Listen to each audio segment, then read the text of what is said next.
పరిపాలన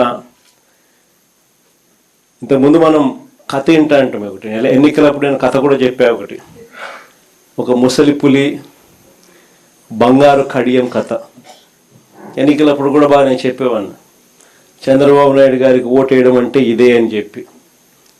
కరెక్ట్గా ఎన్నికలు అయిపోయిన తర్వాత ఈరోజు అదే రుజువు అవుతా ఉన్న పరిస్థితులు కూడా మన కళ్ళ ఎదుటే మనం చూసాం.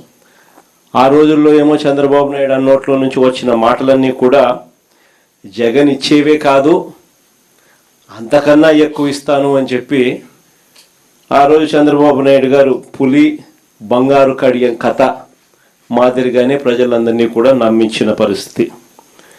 తీరా ఓటు వేయించుకున్న తర్వాత ఇప్పుడు రాష్ట్రంలో ఉన్న ప్రజలను పులి తిన్నట్టుగానే తినేస్తూ ఉన్నాడు.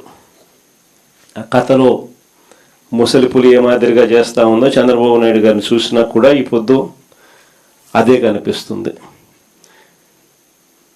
ఇక చంద్రబాబు నాయుడు గారి ఎన్నికలప్పుడు సూపర్ 6 అన్నాడు, సూపర్ 7 అన్నాడు, ఓ మేనిఫెస్టో కాపీ అన్నాడు.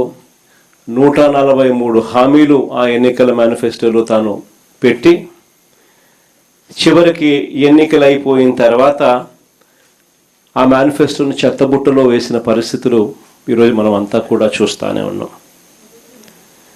2 ఏళ్ళు అయిపోయింది, 3వ బడ్జెట్ కూడా ప్రవేశపెట్టాడు. 3వ బడ్జెట్లో కూడా ప్రవేశపెట్టిన పిమ్మట కూడా ఈ రోజుకి కూడా సూపర్ 6 సూపర్ 7లో భాగంగా ఆయన చెప్పిన మేనిఫెస్టోలో ప్రామిసులుగా ఆడబిడ్డ నిధి ఏమైంది, ప్రతి అక్క చెల్లెమ్మకు 18 ఏళ్ల వయసు నిండిన ప్రతి అక్క చెల్లెమ్మకు ప్రతి నెల 1500 రూపాయలు చొప్పున సంవత్సరానికి 18,000 ఇస్తానన్నావు కదా, 2 ఏళ్ళు అయిపోయింది, 3వ సంవత్సరం బడ్జెట్లో కూడా పెట్టలే కదా అని అడిగితే మాట రాదు. సూపర్ 6 సూపర్ 7లో భాగంగా నిరుద్యోగ భృతి అని చదువుకున్న ప్రతి పిల్లాడికి కూడా 3,000 రూపాయల నిరుద్యోగ భృతి ప్రతి నెల ఇస్తానన్నావు.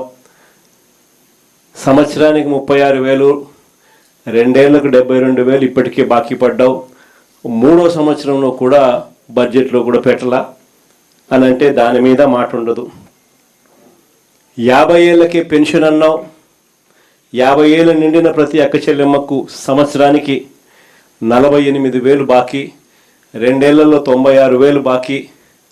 3వ సంవత్సరం కూడా బడ్జెట్లో దాని గురించి అలాట్మెంట్స్ ఏమీ లేవు కదా అని అంటే దాని గురించి కూడా ఎక్కడా పత్తా ఉండదు.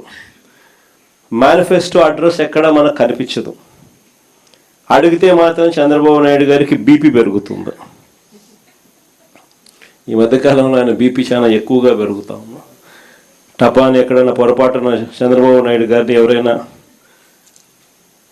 నిద్ర లేపి మావిగన్ అని చెవులు అన్నారంటే మాత్రం అక్కడే పడిపోయినా పడిపోతాడు.